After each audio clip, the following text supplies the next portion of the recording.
आज हम विवाह नामक संस्था का अध्ययन करेंगे। तो चलिए शुरू करते हैं। वीडियो आपको हेल्पफुल लगे तो चैनल को सब्सक्राइब कर लें ऐसे ही वीडियो पाने के लिए। तो विवाह निम्नलिखित भारतीय समाजशास्त्रियों में किसने विवाह और परिवार का सघन अध्ययन किया है? तो केम कपाड़िया ने किया है। केम कपाड़िया ने भारत में विवाह और परिवार का सघन अध्ययन किया। उन्होंने भारतवर्ष में विवाह और परिवार marriage and family in India नामक पुस्तक लिखी। कौन सी सामाजिक संस्था जो यौन संबंधों पर नियमितता एवं वैधता प्रदान करती है उससे उत्पन्न संतानों को समाज में उचित स्थान दिलाती है? तो कौन सी संस्था है? ये विवाह नामक संस्था है। आगे इसका एक्सप्लेनेशन देखिए। समाज ने विवाह को यौन संबंधों को नियमित करने के उद्देश्य से बनाई गई है। विवाह दो विपरीत लिंगों का यौन संबंध रखने की स्वीकृति और उत्पन्न संतान को वैधता प्रदान करता है। विवाह मानव समाज की एक सार्वभौमिक और अपरिहार्य संस्था है। विवाह की संस्था आदिम समाज से लेकर आधुनिक समाज तक सभी समाजों में है, परंतु अलग-अलग समाजों में इसकी प्रकृति एवं स्वरूप भिन्न है, क्योंकि सभी समाजों में सांस्कृतिक विभिन्नता पाई जाती है। आगे देखते हैं। निम्नलिखित में से किस विद्वान ने 250 समाजों का अध्ययन किया है? तो मर्डॉक ने किया है। आगे देखते हैं इसका एक्सप्लेनेशन क्या है।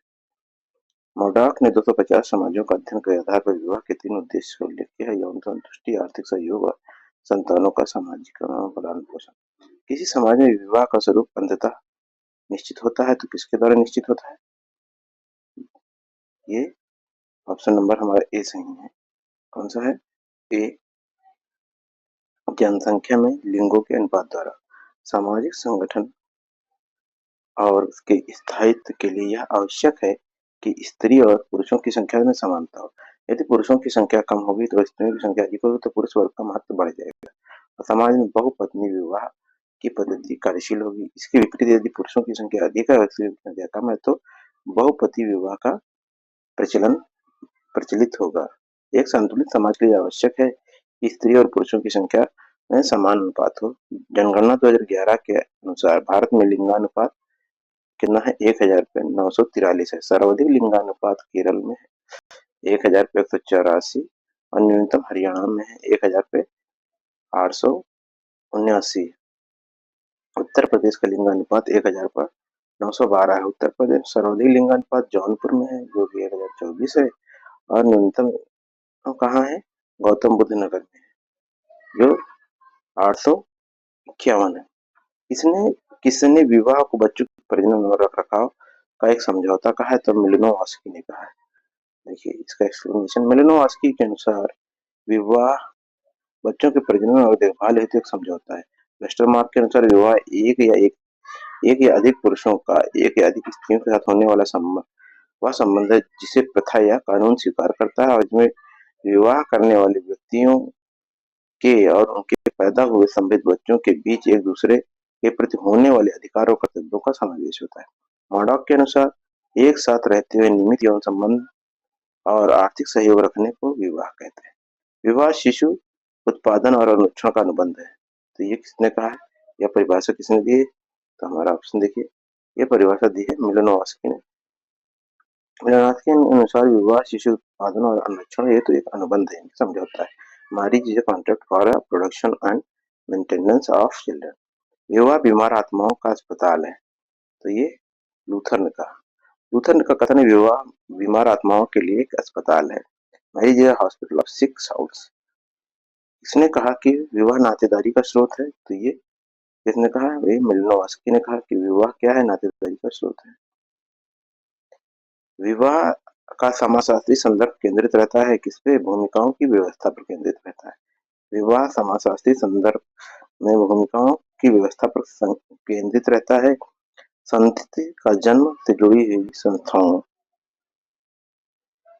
में विवाह एक महत्वपूर्ण संस्था है। विवाह के माध्यम से नए संबंधों की स्थापना होती है और संबंधों के माध्यम से भूमिकाओं का पालन किया जाता है। आगे देखिए नेक्स्ट क्या है। विवाह व्यक्ति प्रकार के व्यक्तिगत संतुष्टि का उपकरण मात्र नहीं बल्कि यह सामाजिक क्रियाविधि भी है जिससे सामाजिक दृढ़ता को पोषित करने हेतु रचा गया है। विवाह के संबंध में यह कथन किसने दिया है? तो किसने दिया है? मंजूमदार और मदन। आगे देखिए नेक्स्ट। इसकी व्याख्या देख लेते हैं। विवाह के संबंध में प्रश्नगत कथन मंजूमदार और मदन ने हैं। उनके अनुसार विवाह से यदि व्यक्तिक स्तर पर शारीरिक यानी कि यौन और मनोवैज्ञानिक यानी संतान प्राप्ति संतोष प्राप्त होता है, तो व्यापक सामूहिक स्तर पर इससे समूह और संस्कृति के अस्तित्व का निर्वाह में योग मिलता है। वेस्टरमार्क के अनुसार विवाह एक या अधिक पुरुषों का एक या अधिक स्त्रियों के साथ होने वाला संबंध है जो प्रथा या कानून द्वारा स्वीकृत होता है और इसमें इस संयोग में सम्मिलित होने वाले दोनों पक्षों और से उत्पन्न बच्चों के अधिकारों और कर्तव्यों का समावेश होता है। एंडरसन और पार्क के अनुसार विवाह या एक एक या अधिक पुरुषों का एक या अधिक स्त्रियों के बीच समाज द्वारा स्वीकृत स्थायी संबंध है जिसमें पितृत्व हेतु संभोग की आकांक्षा निहित है। पिता की बहन पुत्री के साथ विवाह क्या होता है? Paternal cross cousin marriage. इसकी व्याख्या देख लेते हैं।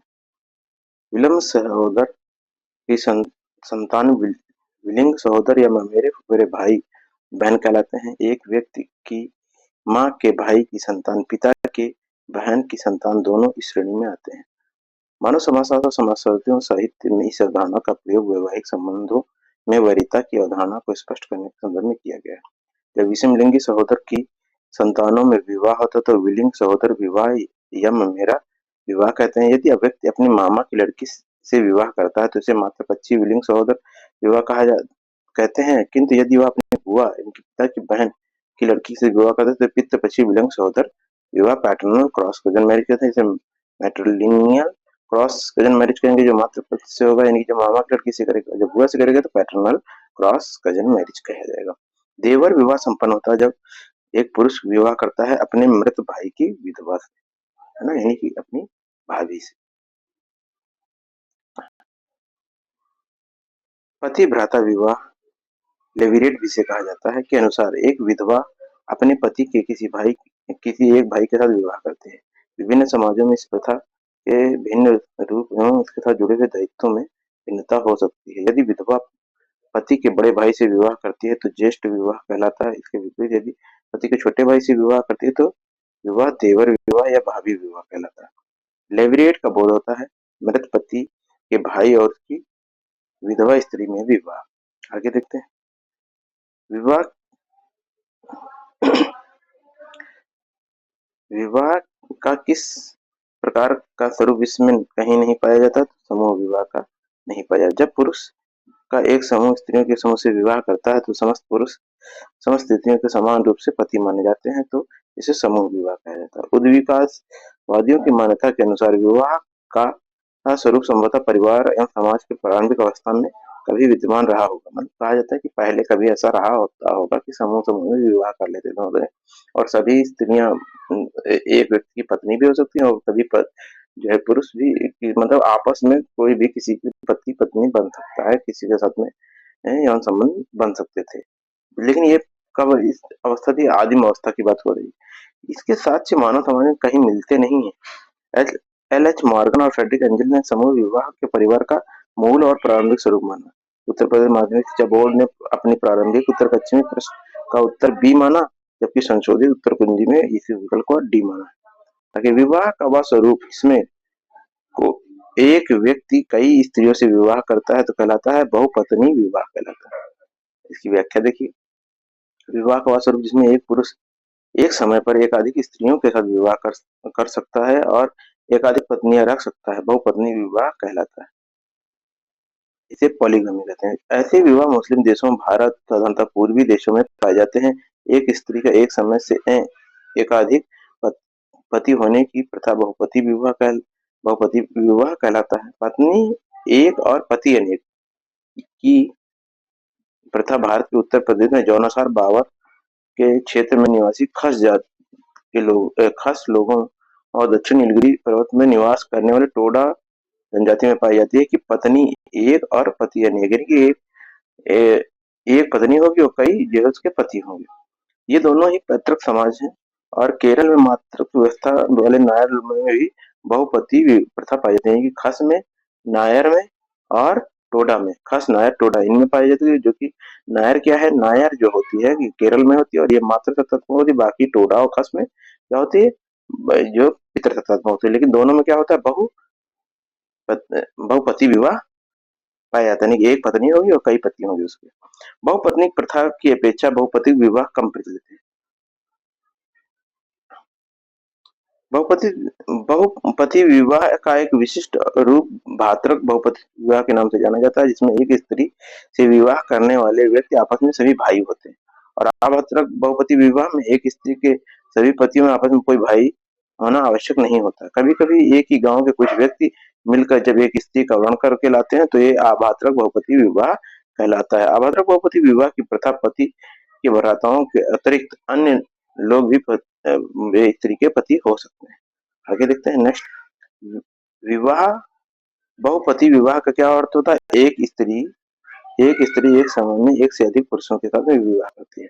भारत में जौनासार बाबर में खस जनजाति में किस प्रकार का विवाह होता है, तो अभी बताया मैंने, बहुपति विवाह होता है। आगे देखिए, निम्नलिखित कथनों में ए और बी दूसरे का कारण है। कथन कारण तो निकटाभिगमन निषेध सार्वभौमिक रूप से पाए जाते हैं। दूसरा क्या है, निकटा भी गमन निषेध के कारण निकट संबंधियों के बीच यौन संबंधों के लिए प्राकृतिक अरुचि होना है। तो इसका देखिए क्या है, ये ऑप्शन सही है, ए सही है और आर गलत है। नीट का विगमन निषेध इनकी इनसेट टैबू लगभग सार्वभौमिक समाज में पाए जाते हैं।